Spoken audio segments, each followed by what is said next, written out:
What's up, you guys? Gage from ARG, and we're going to be talking about Lonefire Blossom 3, as well as the new Rose support that got released in Premium Gold 2. But not just those cards in general, we're going to be talking about the potential it gives a deck, Sylvans, and if it's going to be able to compete in the next format. A little bit of background history for you guys. Sylvans was a deck released in Legacy of the Valiant, which got its original support in there, which then was followed up with additional support in Primal Origins in the form of Sylvan Charity, as well as, Sage Koya. After its support in Primal Origins, the deck was a contending deck for the short period between Primal Origins and Duelist Alliance when we got Shadal's, Burning Abyss, and Cleese to take over the meta from there. So Sylvans was a deck that really didn't get too much time to shine. It was a very good deck, having pro players like Patrick Hoban and Jeff Jones pilot the deck for the short period that it was meta. But after their short period of reign was over and Shadal's, Cleese, and Burning Abyss have taken over, Sylvans kind of fell by the wayside and were no longer relevant. And especially with the big hit of Soul Charge to 1, the deck didn't seem playable anymore. But now, in light of the April 1st ban list being announced a couple weeks ago, maybe 2, we have Lonefire Blossom back at 3. And also, we have an abundance of new support cards in the form of Rose Lover, as well as Rose Paladin. Real quick, the new Rose support, what it does is, Rose Lover is a level 1 plant monster, which you can banish it from your graveyard to special summon 1 level 7 or higher plant monster from your hand, and it's unaffected by traps that turn. And Rose Paladin, when it destroys a monster by battle, you can special summon 1 plant from your deck.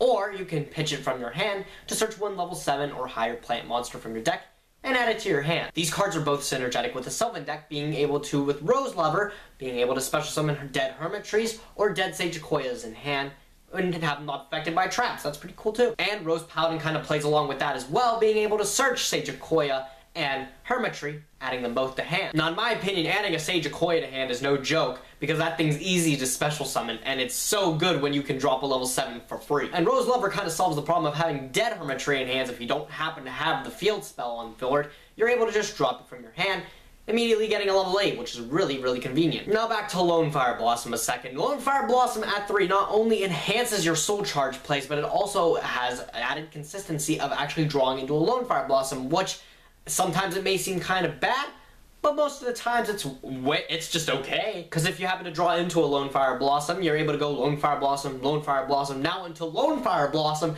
and then into Hermitry, giving you 3 cards not only out of your deck, but also the ability to use Symbol of Heritage, which is now at 1 conveniently with the April list 2, but I don't really care. Definitely having Lonefire Blossom at 3 not only can unclog hands a little bit better if you don't happen to get into a Curry Bandit, but it also makes Soul Charge plays game. As if double Lonefire Soul Charge wasn't already game. But is this support and is this ban list enough to bring back Sylvans back from the dead? It's debatable. Sylvans also had a pretty hard matchup against anything that played back row in the meta. Cleese were a difficult matchup, Burning Abyss was a difficult matchup, Necros, I can see it being a difficult matchup too. But now that we have all 3 of those top tier decks being weakened, as well as Sylvans getting stronger, does that give him a chance? I feel with Vanity's Emptiness Bomb being a deciding factor in the game, it really enhances the abilities and the potential that Sylvans have. But now looking at it also, a deck like Cleefort's, a very difficult match for the deck, being able to easily play around its own floodgates and everything, is now demolished? I think it's safe to say that. The deck's still playable, don't get me wrong, but still, it's nothing what it used to be. Nothing at all. Which, indirectly, are giving Sylvans a better matchup between the decks like Burning Abyss and the decks like Cleefort's, which played a lot of back row. Burning Abyss is still going to play a lot of back row, but since those decks were severely weakened, maybe Sylvans have a chance. And as far as the Necros matchup goes, as long as the Djinn Lock is still the thing, that matchup's still going to be difficult. However, if they are not able to get off their Djinn Lock with their loss of consistency, Sylvans can easily go off for the reason that Necros don't play back row. So on paper, this all sounds pretty good, and Sylvans sound like they should have a chance. But again, I'm not a psychic.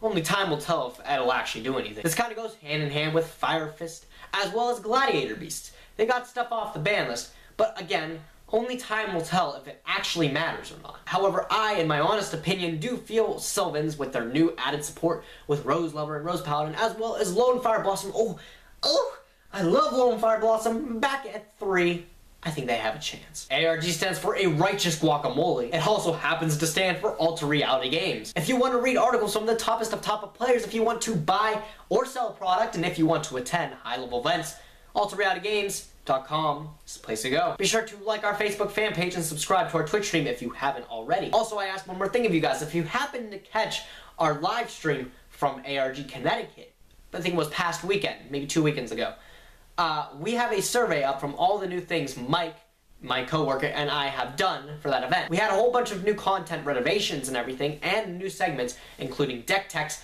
as well as doing the top 16 player profiles in a video form. So I would appreciate if you guys check the link below to take our survey and let us know what we did good, what can be done better, and just everything in general. But as always, I thank you guys for watching. Be sure to like, comment, and subscribe, and I will catch you guys next time. Gage from ARG, signing out.